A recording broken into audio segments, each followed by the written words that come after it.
What's up, YouTube? I got a new project here. I believe this is a Can-Am or a Bombardier 90, but it came looking like this, and I paid pretty much nothing for it. So, uh, the engine that it came with an engine on it. The engine on it was blown to bits and was missing half the parts on it. So I pretty much took all that off. And I plan on throwing a Predator in here, a 212 Predator that I had laying around that I got to fix up, and making this thing run off of a torque converter. So I think maybe this thing might be a little more powerful than what came in it beforehand, but it won't have no transmission. It'll just be one speed, which I'm cool with. All right, so before I get started on working on the engine, this thing does have a few problems. One being this tie rod. It's bent. I don't know if you can see that. It's got a nice bow in it, so I got a couple of new pieces over there I'm going to replace these tie rods with. That should solve that. The suspension on the front seems pretty damn good. Nothing's stuck. Everything spins freely. The brakes work pretty good in the front. However, the back, it is not connected. These tires are flat too, so it's going to need new tires. This one's got a nail in it. That one's got a screw in it, so... When I got it, the shock was missing, but I found a replacement shock that I cleaned up a little bit and put it on, and that seems to be doing all fine. If you know Predators, you know that the output shaft is on that side of a Predator. If you want it to, rotate this way, so that's gonna present a problem because the sprocket on this thing is on this side, on the right side.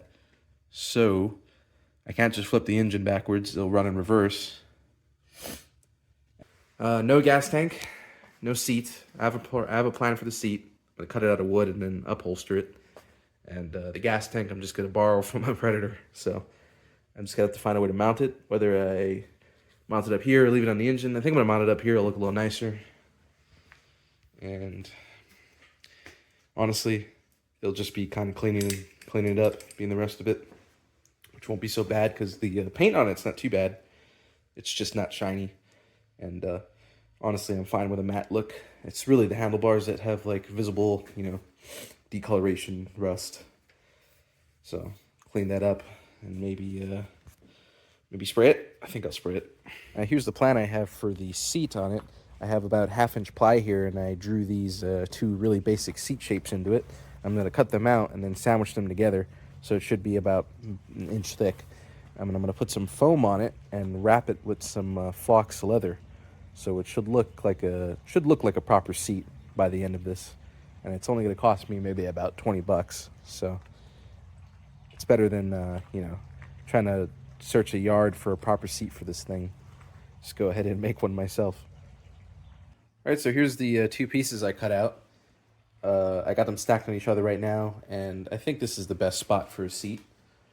Right behind this. I'm assuming this is for holding the original gas tank in or something. I don't have it, so I'm not sure. The gas tank I'm going to be putting on it is just a Predator gas tank. I'm going to mount it right there so it looks a little more natural to a quad.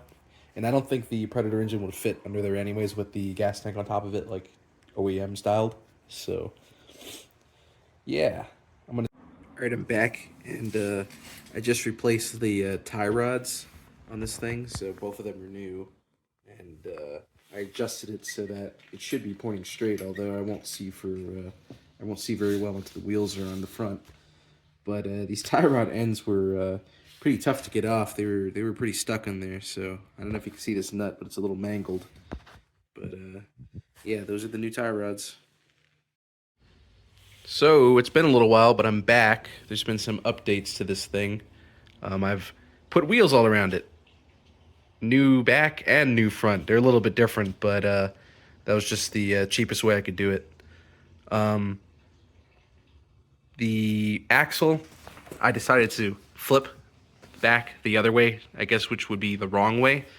But it's going to be so much easier for me to just have the engine output on the same side as the sprocket, so that's what I went with. But because of that, here's the shock that I found in a yard but the original shock mounts don't quite work. I don't know if you can see that, but they're not going to line up. So what I have to do is weld on some new shock mounts, and I'm trying to get the height of this thing just right.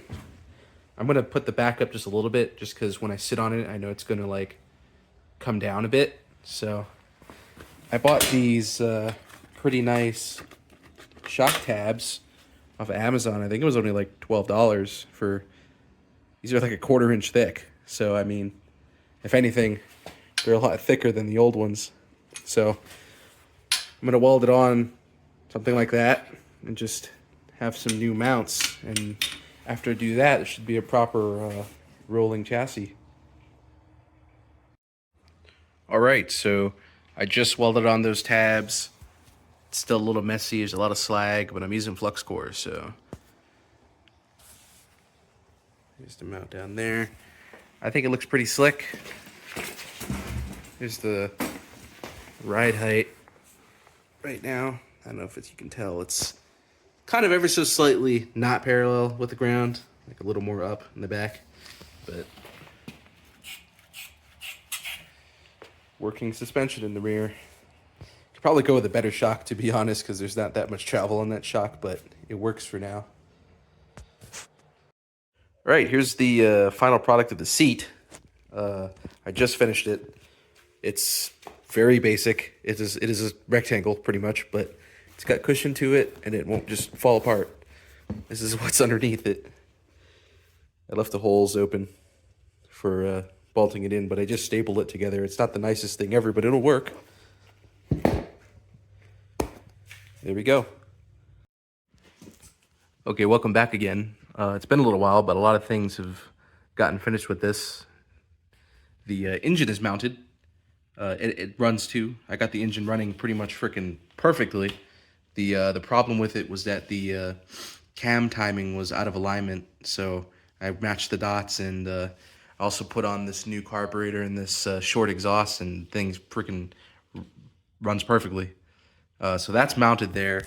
I welded it on like that. I know it's a little rough looking, but it's pretty solid. I do have a torque converter ready to go, but I had a problem where I never realized it before, but I guess whoever owned this engine before me sheared a bolt off right there. So I don't know what the hell it was held in by JB Weld or something, but I heated the shit out of this, and I cut a slot into it and turned it out with a pretty beefy flathead. So that wasn't too bad, but I'm kind of worried that the threads are all screwed up, because the threads look pretty nasty on what I pulled out. So we'll see. I had to order a drive unit for this because I only have the plate and the back portion of it. So that's coming. And I just got done welding on the gas tank mount. And funny enough, these two pieces right here, this is what I welded on. It'll fit the gas tank pretty perfectly if you know what a Predator gas tank looks like. But these pieces were, this one came from right here. I don't know if you can see the parts where I cut it out. And this part came from, I think, right here. So I'm kind of reorganizing where these brackets are on the bike to make it work. But let me go get the gas tank real quick, and I'll put it on and show you. All right, so there it is. This bracket is for the bolt that goes in on this side. On the other side, I've got this like carry handle looking bracket over here, and that's for the two bolts attached to the tank to come poking down through. So it holds it pretty well. There's no bolts in it right now, other than on the other side. There's no nuts on it on this side. So I think once I screw those in, it's gonna be pretty solid, and it's gonna look a whole lot better than a strap down holding the tank down, which is what I didn't want. But that's where I'm at. All right, I'm back again. I'm pretty much finished with it now. It's been a little while, but I was mostly just waiting on parts to come in. So I painted the whole frame too, and I think that looks much better than it used to. That Rust-Oleum black, I mean, it really makes a difference. And I did a few other things, like, I don't know if you remember, but I used to have a black sprocket back here, and the problem with that, I had to change it out to this gold one, but the problem I had with that was that was 428 chain, and I could not, for the life of me, find a drive sprocket for the torque converter that was 428 chain. So instead of going the whole jack shaft route and a whole bunch of other shit, I decided to just change the rear sprocket. I found this 420 chain sprocket that fit pretty well. I mean, I had to drill a few holes, but the center hole diameter was the exact same as the axle, so that wasn't too hard to put on there. I got this new 420 chain, of course, and I like the way that it looks, actually. I like that it's gold, because it kind of matches all the hardware around it. But I did that. I found this cool cover that I had laying around, and it fit perfectly, so it makes it look that much more complete. But other than that, man, this thing's all hooked up. This thing can drive. I was just driving it, and I'll start this thing for you in a little bit and show you how it runs. But it's pretty sick. All right, so I got this thing ready to start for you. I'm gonna pull start it, and this thing starts in one pull.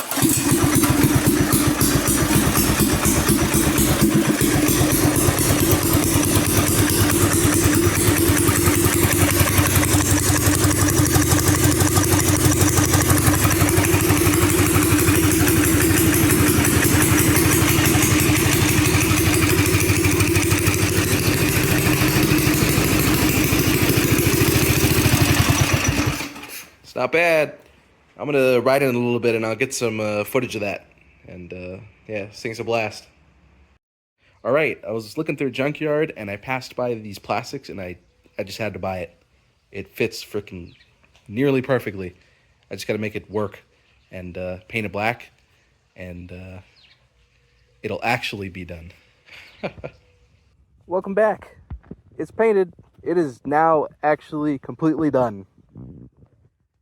Pretty much just gone around the whole thing and just made sure it's all good. I ended up painting this plastic gray. I know it's not black like the rest, but I kind of like that it's gray. It's a little different. I think it looks pretty slick. There's no plastic in the back, but that's fine. The front's what you're going to be looking at. Not bad. And as you can see, I'm out here right now by some very small sandy dunes. So I'm gonna take it for a little spin.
Just got done blasting around in this little ATV, and yeah, man, this thing's pretty freaking fun. Yeah, this was a good project. I really like this. You know, from where it started to where it is now, I think I made a lot of progress. It's nothing like what it was when I first got it, you know, $20 frame, but I hope to come across many more projects like this to work on and make them good like this again. It was pretty fun. If you enjoyed it, leave a like, and thank you for watching.